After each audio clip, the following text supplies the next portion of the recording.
अस्सलाम वालेकुम जी। मैं हूं आपका दोस्त, आपका होस्ट चौधरी शहजाद रऊफ सागर। आज का जो मेरा मौजू है वो है पाकिस्तान। पाकिस्तान और हम पाकिस्तान के लोग। हम पूरी दुनिया में कर्जे की भीख मांग रहे हैं। हुकूमत आईएमएफ के पास जाके कर्जे की भीख मांग रही है और हम आवाम कभी आटे की लाइनों में, कभी राशन की लाइनों में लेकर अपनी इज्जत को पामाल कर रहे हैं। जबकि जब हकाइक पर नज़र डालते हैं तो हम परेशान हो जाते हैं कि हम हैं क्या और हम कर क्या रहे हैं। अगर हम हकाइक पर नज़र डालें तो पूरी दुनिया में हम दालें पैदा करने वाला तीसरा बड़ा मुल्क है। दूध पैदा करने वाला भी शायद दूसरा या तीसरा बड़ा मुल्क है। गोश्त पैदा करने वाला तीसरा मुल्क है। कॉटन जो जो पूरी दुनिया की ज़रूरत है वो पैदा करने में हम चौथे नंबर पे हैं। खजूर एक महंगा फल है, ये पैदा करने में हमारा 5वां नंबर है।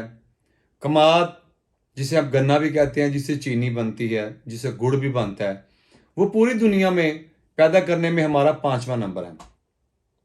गंदम जो हर घर की ज़रूरत है वो पैदा करने में हमारा 9वां नंबर है।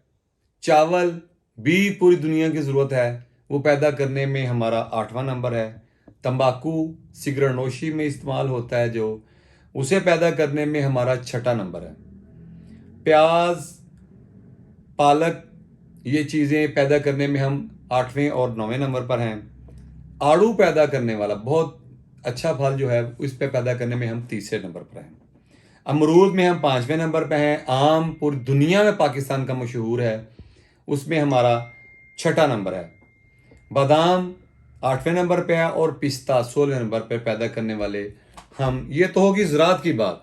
इसके अलावा बलूचिस्तान में हमारे पास गैस के ज़खायर हैं, हमारे पास सोने के ज़खायर हैं, हमारे पास मादनियात हैं जो हम बचपन से पढ़ते आए हैं। वो उसके अलावा हमारे मुल्क में सियाहत है। अब बालाई इलाकों में चले जाएं तो ऐसा लगता है हम जन्नत में आ गए। सियाहत को परवान चढ़ाया जाता है। उसके बाद हमारे पास समुंदर हैं।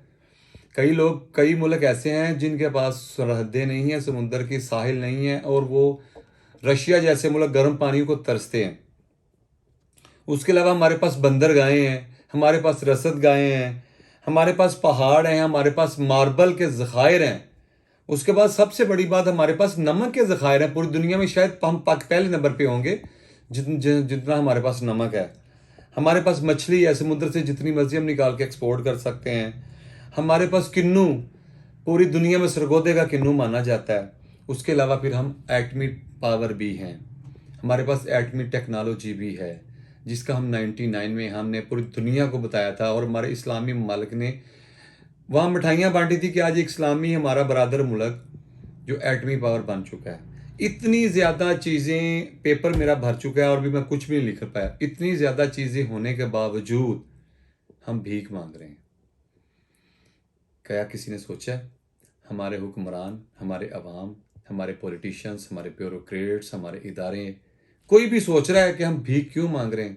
क्या कोई भी ये सोच रहा है यार कब तक भीख मांगेंगे? भीख तो मांग रहे हैं, लेकिन क्या ये कोई सोच रहा है कि हम कब तक मांगेंगे? कब तक हम अपना इस्तेहसाल करते रहेंगे? कब तक अपनी इज्जतें नीलाम करते रहेंगे दूसरों मुल्कों के सामने? हमें सोचना होगा, हमारे हुक्मरानों को सोचना होगा। हमें गलियां बना के, नालियां बना के उलझाने से बेहतर है कि हमें तरक्की दी जाए। 450 अरब रुपया जो हमने बेनजीर इनकम सपोर्ट के लिए रखा हुआ है वो आईएमएफ के मुंह पे मार देना चाहिए। कुछ ना कुछ तो कर्जा कम होगा। अगर ये भी नहीं कर सकते को 1 अरब की अगर एक इंडस्ट्री लगाई जाए तो 450 इंडस्ट्रियां लगेंगी। तो आप ये देखें कि 450 इंडस्ट्रियां लगाने से हमारा मुल्क कितना तरक्की करेगा, कितने लोगों को रोजगार मिलेगा। जो हम 20-20, 25-25 हज़ार उन्हें ज़कात खैरात दे के भिखारी बना रहे हैं ना, वो उन्हें तनख्वाह देकर इज्जतदार शहरी बनाएं। उन्हें पता चले कि हमने मेहनत करनी है। हमारे जितने भी जनरेशन है उसे यूट्यूब पे डाल दिया गया है कि आप लोगों ने यूट्यूब से कमाई करनी है। बिलीव करें, यूट्यूब, हमारी पूरी जनरेशन यूट्यूब पे चली गई है। कोई मेहनत नहीं करना चाह रहा, कोई اب نئی انڈسٹری نہیں لگانا چاہ رہا، کوئی نئی تحقیق نہیں کرنا چاہ رہا، بس ہم یہ چاہ رہے ہیں کہ صبح رات کو سوئیں، صبح جب اٹھیں ہمارے اکاؤنٹس میں کروڑوں روپیہ لاکھوں روپے آیا ہو، بس اسے خرچ کریں اور وغیرہ وغیرہ۔ اب ہمیں سوچنا ہوگا، ہمیں چھوٹے سے چھوٹے مسئلے سے لے کر بڑے سے بڑے مسئلے تک ساری عوام کو مل بیٹھ کے سوچنا ہوگا، خدا کے لیے اکٹھے ہو جائیں، ورنہ کسی شاعر نے کہا تھا کہ ہماری داستان بھی نہ ہوگی داستانوں میں۔ ہم نے یہ ملک اسلام کے نام سے لیا تھا، اس کی سرحدوں کی حفاظت ہمیں اسلام کے طریقے سے کرنی پڑے گی۔ خدا را ارباب اختیارات اس پہ غور کریں، ہمارے اختیار میں، عوام کے اختیار میں کچھ بھی نہیں ہے۔ ہم صرف کیا کر سکتے ہیں، ہم ایماندار ہو سکتے ہیں۔ اگر عوام ایماندار بھی ہو جائے گی نا، پھر بھی بڑا فرق پڑے گا۔ لیکن جو یہ ہم کٹورا لے کے پوری دنیا میں بھیک مانگ رہے ہیں IMF کے سامنے، وہ ہمیں مجبور کر رہا ہے۔ اچھا مجھے ایک بات کی سمجھ نہیں، اب IMF مجبور تو آپ کو کرتا ہے کہ بجلی کے بل بڑھا دیں، گیس کے بل بڑھا دیں۔ کیا کبھی IMF نے حکومت کو یہ بھی کہنے پہ مجبور کیا کہ یہ جو آپ مراد لے رہے ہیں، جو اربوں خربوں روپیہ سالانہ آپ لوگ کھا رہے ہیں، وہ کم کریں؟ وہ تو کوئی نہیں کہتا۔ اس کا مطلب ہے کہ یہ جو بھیک IMF سے لی کی جاتی ہے عوام تک تو پہنچتی نہیں ہے۔ خدا را بھیک نہ لیں، ہمیں انڈسٹری دیں، ہمیں ایجوکیشن دیں، ہمیں نئی راہیں دیں۔ چائنا کل کی بات ہے، 70 کی دہائی تک وہ نشئی ملک مانا جاتا تھا، آپ پوری دنیا کی معیشت پہ وہ قبضہ کر کے بیٹھا ہوا ہے۔ ہم نے کچھ بھی امپورٹ کرنا ہے تو چائنا سے امپورٹ کریں گے، فصلوں سے لے کر الیکٹرانکس تک، جہازوں سے لے کر سائیکل تک وہاں سے ہم امپورٹ کریں۔ وہ بھی انسان ہیں، وہ بھی وہی کچھ کر رہے ہیں۔ 1940 میں بھی کل کی بات ہے، ہیروشیما اور ناگاساکی پہ بم پھینکا گیا تھا، آج جکڑ کے بیٹھے ہوئے ہیں جاپانی، اور پوری دنیا میں وہ مانے گئے ہیں کہ ایماندار ترین قوم ہے۔ ہم کب تک خود کرپٹ بنے بیٹھے رہیں گے؟ کب تک ہم حکمرانوں کو دوش دیتے رہیں گے اور حکمران عوام کو دوش دیتے رہیں گے؟ دونوں طبقوں کو سوچنا ہوگا۔ خدا را سوچیں اس سے پہلے کہ واقعی ہماری داستان بھی نہ ہو داستانوں میں۔ اجازت چاہتے